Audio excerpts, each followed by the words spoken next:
Assalamualaikum warahmatullahi wabarakatuh. Perkenalkan, nama saya Yunita Utami. Jadi pada kesempatan kali ini saya akan mempresentasikan hasil kerja saya mengenai topik 3, elaborasi pemahaman untuk mata kuliah perancangan dan pengembangan kurikulum. Jadi di sini saya akan membahas mengenai pemahaman sebagai capaian belajar UBD. Peserta didik memiliki pemahaman UBD apabila peserta didik memenuhi 6 aspek pemahaman UBD, di mana salah satunya adalah aspek aplikasi atau mampu menerapkan. Peserta didik dikatakan telah memahami suatu masalah belajar apabila peserta didik dapat menerapkan dengan bukti secara efektif menggunakan dan menyesuaikan apa yang mereka ketahui dalam konteks yang beragam dan nyata.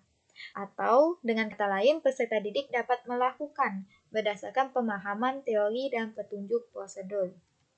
Hal ini sejalan dengan hasil studi literasi Radi Usman yang dilakukan pada tahun 2020 melalui jurnalnya yang berjudul Pemahaman Konsep Siswa pada Pembelajaran Matematika, di mana beliau menyatakan bahwa peserta didik yang memiliki pemahaman konsep yang tepat akan mampu memberikan contoh, membandingkan, menjelaskan permasalahan matematika, serta mampu melihat hubungan matematika dengan bidang ilmu yang lain.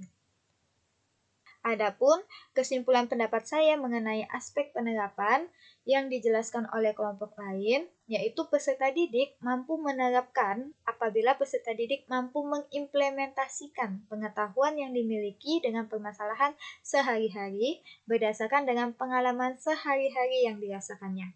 Kemudian, peserta didik menentukan ide-ide dasar dalam menyelesaikan permasalahan tersebut berdasarkan dengan pengetahuan yang dimiliki dan pengalaman yang telah dilakukannya. Selain itu, saya juga mendapatkan kesimpulan dari hasil diskusi kelompok 3. Jadi saya membandingkan antara hasil diskusi kelompok 3 dengan artikel dan pendapat saya. Pada penjelasan kelompok 3 mengenai aspek pemahaman dalam UBD terkait aspek aplikasi atau mampu menerapkan, mereka memberikan penjelasan yang bermakna sama dengan artikel dan juga pendapat saya. Tetapi di kelompok 3, mereka hanya memberikan contoh terkait aspek mampu menerapkan tanpa memberikan penjelasan yang lebih lanjut atau lebih mendalam mengenai aspek mampu menerapkan. Jadi di sini terdapat contoh siswa mampu menerapkan atau mengaplikasikan. Di sini terdapat contoh konkret yang mana pada kelompok 3 mereka mengambil materi SPLSP atau sistem persamaan linear dua variabel. Dari permasalahan yang telah dipaparkan di sini kita lihat terdapat contoh hasil dari lembar kerja siswa yang mana mereka telah mampu menerapkan atau mengaplikasikan. Hal ini dapat kita lihat dari sini, mereka bisa memisalkan permasalahan yang ada ke dalam bentuk aljabar.